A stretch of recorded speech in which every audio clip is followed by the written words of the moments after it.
How do you handle disagreements? You know, one of the things we always say is that house church is messy.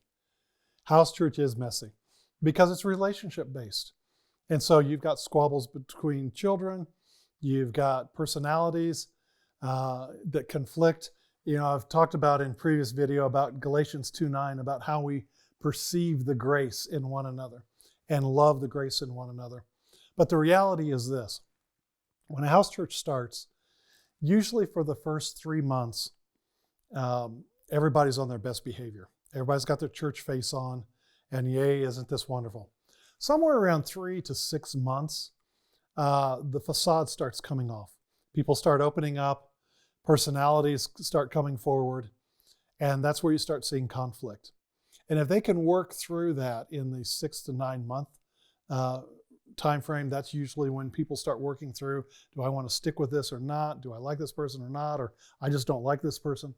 If they can stick through it, by the time they're 9 to 12 months at a house church, then you find you've perceived the grace of God successfully in a person's life. And even though you're from various backgrounds and personalities got to rub each other the wrong way, you can love them for what Jesus has done in their life. You form an appreciation for what he has done in their life. But in that time frame, there's inevitable conflicts. And I'm telling you, over the decades we've been doing this, we have seen people with an agenda. One of the biggest things is people have an agenda. It could be the shape of the earth. It could be conspiracy theories. It could be UFOs. It could be any number of things. And I think we probably have seen it all. But what happens is typically you'll have a person come in, and no matter what the discussion is about, no matter what the study is about, they will find a way to bring it around to what their particular pet doctrine is. And it starts and it heads up or starts a conflict with everybody. Everybody gets tired of hearing, no matter when you meet, this person has to bring up their doctrine. That's one source of conflict.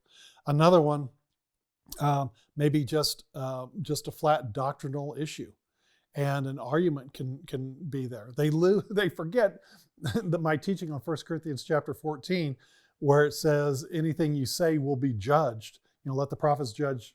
Anything you say, so that there's a sense of accountability to one another. You have to keep in mind, Paul said, discuss things, but not to the point that it gets into an argument.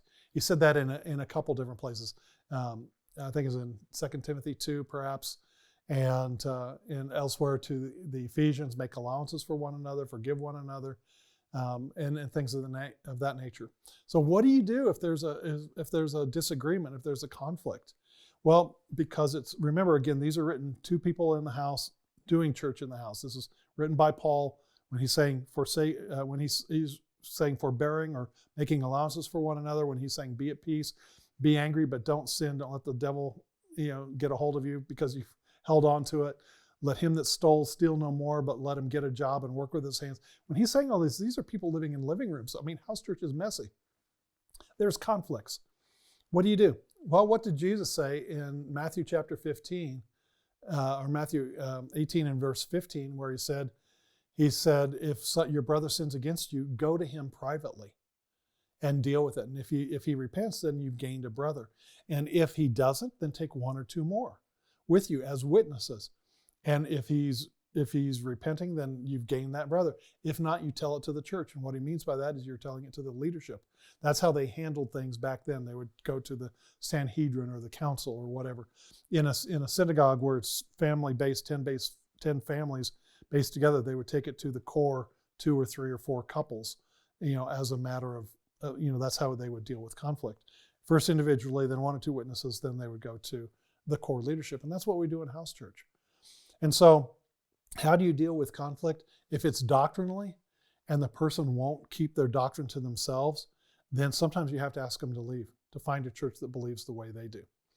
We've had situations when what we call sloppy agape was going around, when the grace teaching had gotten to an extreme where people were saying there's no such thing as sin.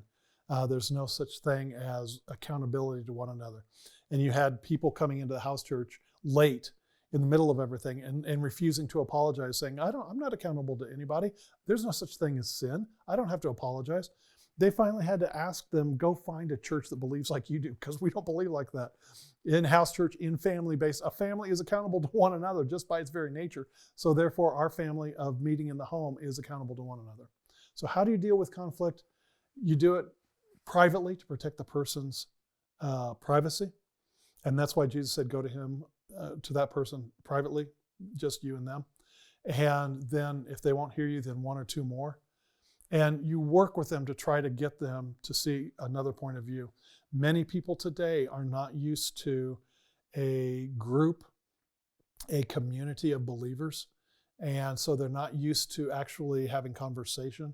They're used to just blurting it out there or taking charge and talking nonstop for 30 minutes or working their agenda in. And that's where the leadership of the house church first talks privately, then one or two more.